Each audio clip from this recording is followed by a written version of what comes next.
Another slow start for the Falcons.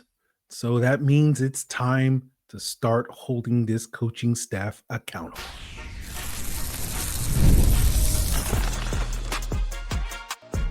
You are Locked On Falcons, your daily Atlanta Falcons podcast. Part of the Locked On Podcast Network, your team every day. Welcome back, everyone, to another illustrious episode of the Locked On Falcons podcast, your daily Atlanta Falcons podcast, part of the Locked On Podcast Network, your team every day. And today's episode is brought to you by FanDuel. Right now, new customers can bet just $5, and if your bet wins, you'll get $300 in bonus bets to use across the app. So on today's Locked On Falcons, we'll talk about the increased competition at kicker. Zach is coming out of the booth, like Toll Booth Willie, and I know only 5 of you get that reference, and so I appreciate you. And then we'll talk about their continued slow starts. But for those of you that don't know who this person is that is making, 1990s Adam Sandler obscure comedy CD references to start out the show, I am your very humble host, Aaron Freeman, a.k.a. Mr. a.k.a. I've been covering the Atlanta Falcons for almost 2 decades, formerly at falcfans.com, RIP, still going strong. And I appreciate every one of you that goes strong with me as everydayers. That means you make this very humble podcast where you get these 1990s obscure comedy CD references on this podcast. You make it your first listen. And all you got to do to make it, to become an everydayer is to subscribe or follow for free on YouTube or wherever you listen to podcasts. So let's talk about the Falcons' slow start. Went back Monday morning, rewatched every one of Michael Penix's throws from the Week 3 loss to Carolina. And I think, as we discussed on Sunday's Rapid Reaction, Penix did not perform well. I think it boils down to 4 factors on why the offense struggled and why the passing game never got on track. Some of it was Penix missing throws. Some of it was Penix missing reads. Some of it was, him and his receivers not being on the same page. And I think some of it was Carolina did a little zagging when the Falcons expected them to zig. Now, when it comes to Penix missing throws and missing reads, we'll dig deep into that tomorrow when we get into the all 22 review, and we'll talk about specific examples. And then when we, of course, do the extended all 22 review and show the film to the various Locked On Falcons insiders that have access to that, we'll break down those plays. And of course, you can become a Locked On Falcons insider in the link in the description below. 14-day free trial if you don't want to miss that film analysis later this week. And it's 14-day free trial, $4.99 a month after that point.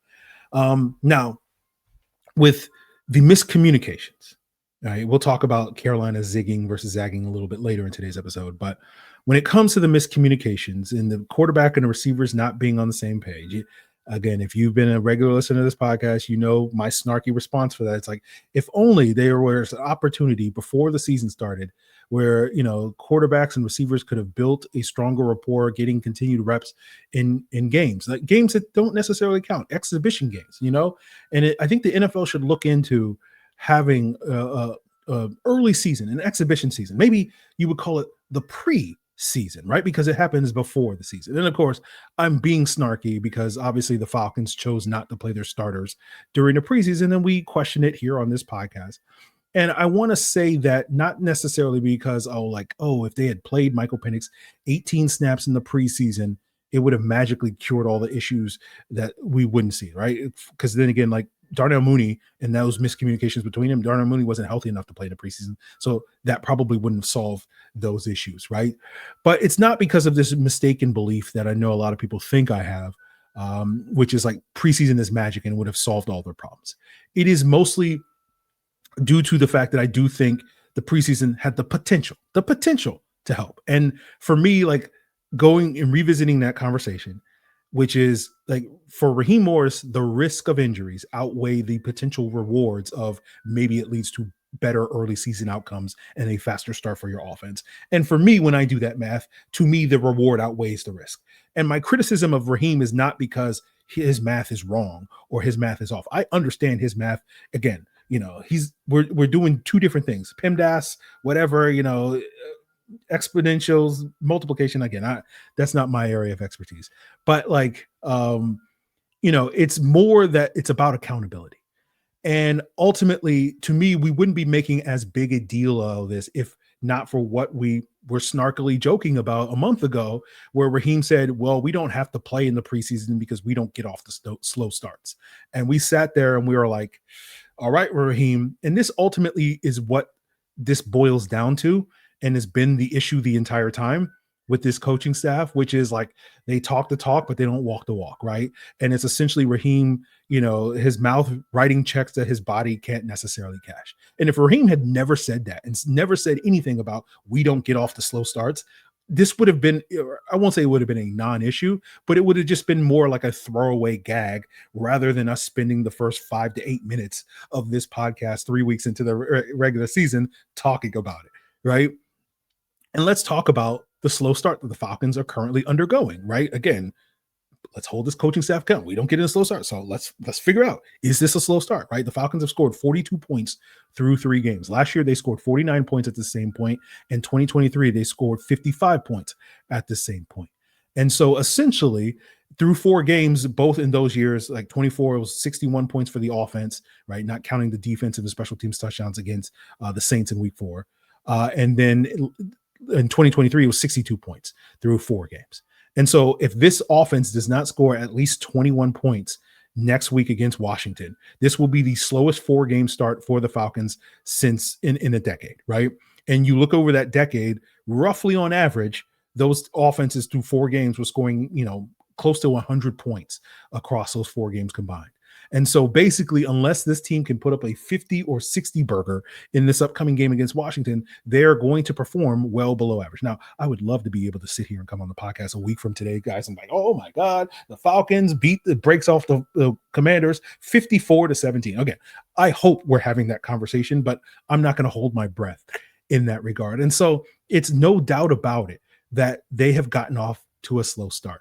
And again, it's about accountability, that when this coaching staff says they're going to do a thing, they don't do it. Like they talk the talk and they don't walk the walk. And that has been, increasing frustration for myself. And I know many of you guys out there, and, ultimately they're going to continue to be held accountable for, their ability to walk that walk after talking that talk. And so we'll see if they can, get out of this funk and have the type of performance moving forward that we are hoping to see from them. Now, one area of also continued accountability is with their play calling. We'll get into that. And I think going back to an earlier point where I think Carolina kind of caught them sleeping a little bit schematically. And we'll talk about how, the Falcons are hoping that Zach Robinson calling plays from the field will fix maybe not their overall play calling issue, but could help resolve some of these play calling issues. And we'll get into all of that, guys, as we continue today's Locked On Falcons. So caffeine just got a flavor upgrade, 5-hour energy shots deliver tasty caffeine in 17 bold flavors, each 2-ounce shot packs the punch of caffeine that you get in a premium 12-ounce cup of coffee. Plus, you get B vitamins and nutrients with 0 sugar and 0 crashes.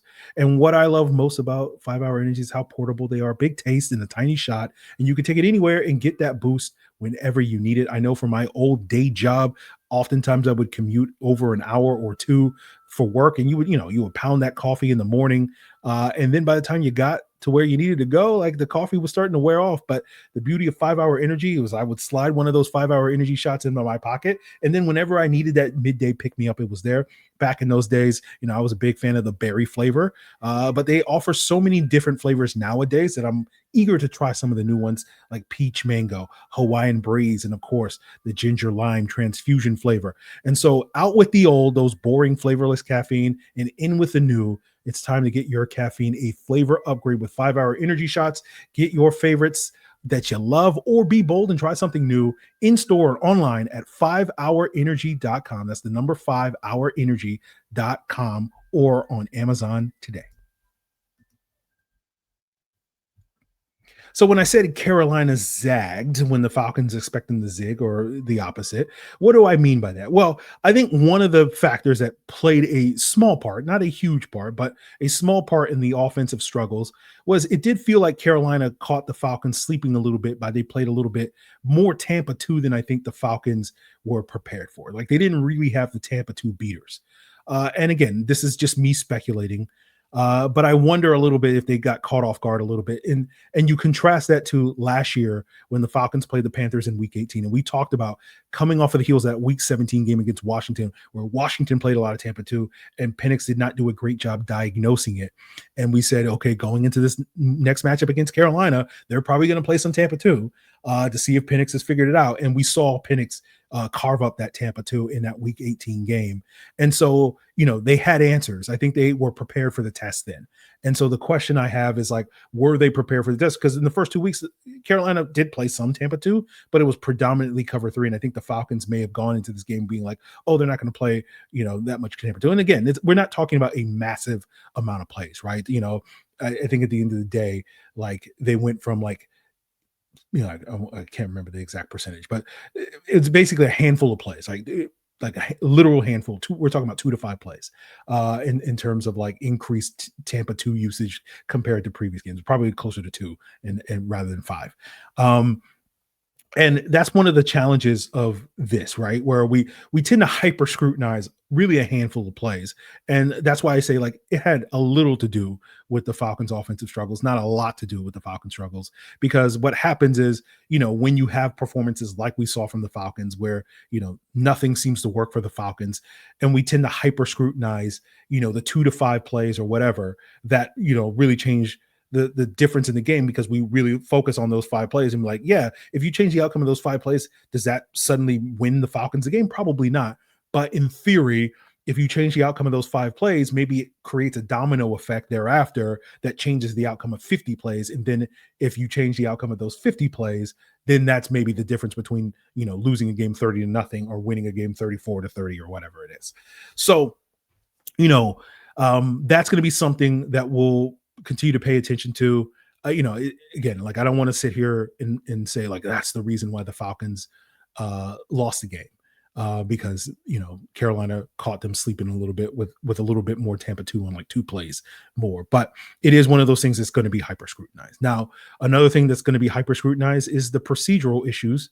And the Falcons, I think, hope that the fix for that is Zach Robinson calling plays from the field. Raheem Morris announced on Monday in his press conference that one of the changes that they will be implementing is Zach Robinson, who has previously called the plays from the booth, will now get on the field. And they're hoping, I think that's going to mitigate some of those procedure issues that came up too often against Carolina, has come up in the previous games as well. And the obvious example was on the second series of the game where the Falcons, called a timeout to avoid a delay of game and then got a delay of game coming out of the timeout. And then later in the second quarter, they had to burn another timeout in order to avoid a delay of game. And so certainly, we would make an argument talking about the handful of plays that we are over scrutinized. Like if you have 2 timeouts going into that final, drive in the 2-minute drill, maybe you get points there, and maybe that changes the outcome and you're feeling a little bit better coming out in the second half or whatever in that case. But I don't think this change is going to magically fix Zach Robinson's play calling by any means. Maybe it could, and we'll see significantly better play calling from Zach Robinson. But I think the theory behind it, and I've heard others express this theory, I don't necessarily buy into this theory just because there's like not really clear-cut evidence to suggest it. Although, again, maybe a week or two from today, we will be like, oh, well, the Falcons got a shot of adrenaline in their offense, and it, and then by the process of elimination, we'll be like, well, maybe it had something to do with this. But like basically, the theory behind it is because they're getting the calls in late, it's not giving Penix enough time pre-snap to diagnose the defense. And so therefore that's leaving to Penix not necessarily, maybe that's contributing to Penix being a little bit more conservative than he needs to be, checking the ball down rather than pushing the ball downfield again. We'll explore that more deeply when we talk tomorrow in the All 22 review, when we talk about some of the misreads that Penix had. But it's pure speculation on whether that's the real root issue, but it's certainly plausible that like Penix having 5 seconds to read the defense pre-snap versus 15 seconds to read the defense pre-snap, like that's not helping him, right? So, it's probably not the reason for the offensive struggles, but certainly I do think getting the plays in quicker and improving the procedural and at least getting that part of the machine to be well oiled, where it's like we can get the plays in on time and run it at a timely time. Like that's easily within your control to fix, right? Like, what happens after you get the play in and whether the Falcons execute the play is not necessarily something that you have full control over fixing. And so it's nice to see the Falcons trying to address this issue. They went through this similar thing in 2017 with Steve Sarkisian when in his first year as the play caller, where he came out and was calling plays, I believe, from the sideline in the first 4 games. And then during their week 5 bye, they made the transition to put Sark in the booth. Now, you don't look at that and you don't go back and revisit and be like, oh, well, that solved the problems. It didn't really solve anything because the Falcons offense still kind of they came out in 2017, for those of you that don't recall, they got out to a 3-0 start that year. And most of it was because the offense was good. Then they kind of hit a snag in week 4. Then they had a bye week. And then they were kind of on a slide for like 4 games after coming out of the bye week, where the offense was really kind of struggling. And they didn't really pick it back up until they played the Cowboys. I believe that was a week 9 or week 10 game. And it was like the Cowboys and the Seahawks. I do remember vividly, like, okay, this offense is back.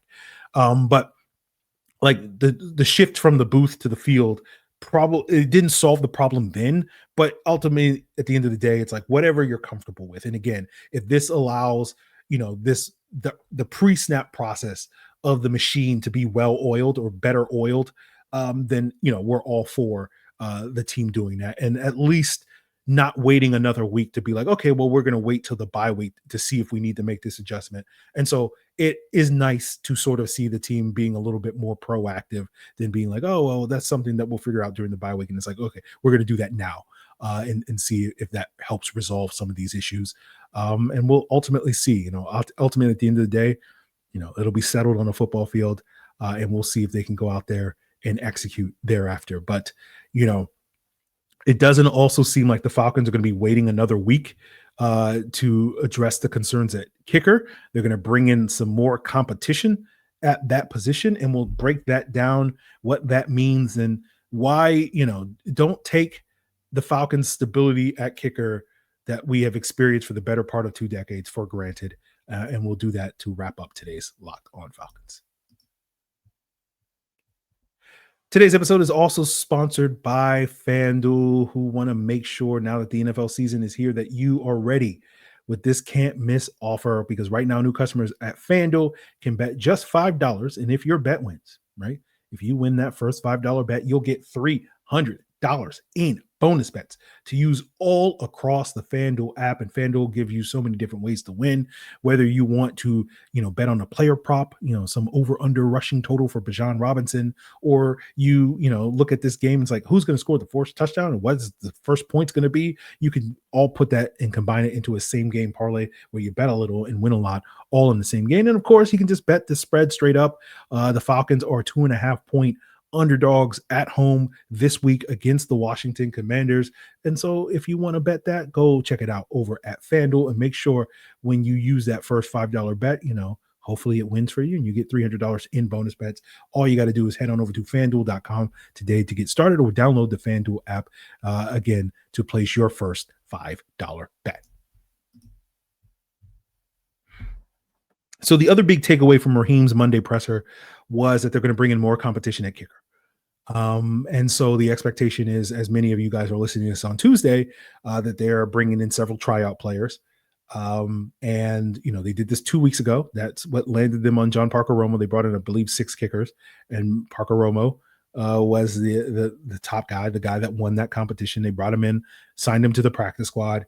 And then obviously he took over for Young Waku later that week.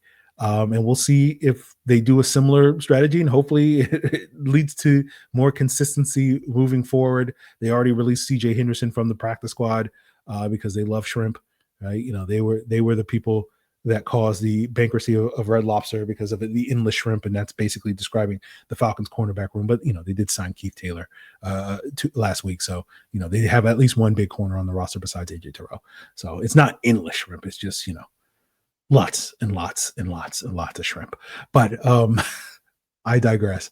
With the kicking game, getting back on topic, I'm not particularly optimistic. Like I'm going to be pretty pessimistic about the kicking game. I'm just going to assume, and I said this yesterday on the Falcon Squad, the post game, that I'm just going to assume for the rest of the season the kicking game is going to stink.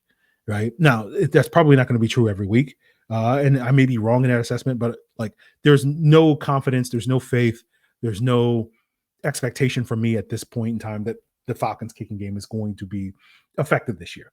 And to me, the question is going to be, how does that affect the rest of the team, if that is true, whether it's right or wrong? And the expectation is, are they going to be adjust by being more aggressive offensively? And I think there's two elements to that being aggressive. One of that is play calling, right? Are they going to be a little bit more aggressive play calling to be like, okay, once we get past the 50 and we get into we inch closer to scoring range or within scoring range, are we going to try to score touchdowns and take shots in the end zone to score touchdowns, because we cannot rely on the fact that we're going to be able to just kick a field goal and get points now that we're in scoring range. And then the other factor is, are you going to see the quarterback, if and when those play calls come in, go out there and be more aggressive? And that's been missing. And again, we'll explore some of that tomorrow on the All 22 review. And we'll get more into, that's part of the misreads and whatnot that we've discussed the last couple of weeks with some of the red zone struggles a week ago as well. So those are going to be two factors and two variables that are unknown, but ultimately we'll sort of have to see. But will the kicker wind up being able to execute? And again, that's an unknown as we sit here today. And then obviously with more time, we'll be able to look back in hindsight and be like, oh, the kicking situation did, it was a rough first 3 weeks, right? And then it got settled in, or, is it going to be a rough 13 weeks? And then it doesn't get settled until next year. And so, we'll have to sort of see, but it just is another reminder for me for those of you, especially, the people that were very vocally being like, they should have cut Koo months ago or last year or whatever, and they should have got rid of him before. It's like, the stability that Younghoe Koo, I hope people appreciate it a little bit more now, because you're starting to get a taste. Again, we're not fully fledged into it, but you're starting to get a taste of what inconsistent kicking can be. And the Falcons did not have that for a very long time, not just in the Younghoe Koo years, but dating back pretty much the last 2 decades, right? That if you're a longtime Falcon fan, you remember basically over the last 20 years, there's been 4 seasons where the Falcons have had kicking concerns: 2006, 2007, 2009, 2019, right? And then of course last year, so really 5 years, right? And then this year is potentially year 6, right? Now in 06 and 07, the Falcons had to bring Morton Anderson out of retirement to basically like, Mort, come save us. In 09, after Jason Elam had a great 08 season, seemingly solving that issue and then falling apart in 09, the Falcons had to bring, this guy named Matt Bryant, this former Buccaneer named Matt Bryant, off the street, who I think had played, was there a spring league? Was that the original XFL? I can't remember. Anyway, it doesn't matter. They were able to get Matt Bryant. He played in some other league in between his time in Tampa Bay. Was that NFL Europe? I can't remember. Doesn't matter. Again, I only bring that up just because it seems like the solution to the Falcons' problem is just sign someone who's successful in the spring league, but we'll see if they take that advice. But they brought in Matt Bryant midway through the 09 season, and he was basically able to stabilize that position until 2019, when he kind of ran out of steam, and then the Falcons brought in another spring league kicker in Younghoe Koo to solve that issue. And then obviously he was able to stabilize that position until this past year, or 2024. And obviously we saw those issues continue into 2025. And so, I just want to say all that to basically say, like, you look back at 15 out of 20 years, you've had kicking stability. And it's not just automatic that, and I think people have taken it for granted because of that kicking stability, that it's like, oh, it'll be easy to replace that problem. Like, the grass is not always greener, is basically the point I'm trying to make. And you saw that reflected last year when the Falcons brought in Riley Patterson and it didn't work out. And I just think people just, well, we just, that clearly Riley Patterson was the wrong answer. And it's like, you're more likely to land a Riley Patterson than I think you are to land a Younghoe Koo, is basically what I'm getting at. And so, don't take it for granted when it comes to this stuff. And it's understandable why, we've talked about this before in the podcast, and so this will be the last point before we duck out of here. But we've talked about how kicker friendly Mercedes-Benz Stadium is. That of all the venues in the NFL, at least the research I've done, it is the most kicker-friendly stadium in the NFL in terms of the accuracy of field goals in that stadium. Is the highest of any stadium in the NFL currently in operation. And so in theory, based off of that, it is easier for the Falcons to be able to find a replacement level kicker than it probably would be for any other 31 NFL teams, just because they play in a kicker friendly stadium. And so therefore you're going to get a slight boost from that. However, I want to reiterate the point that just because it's easier to do that thing doesn't make it easy. Right.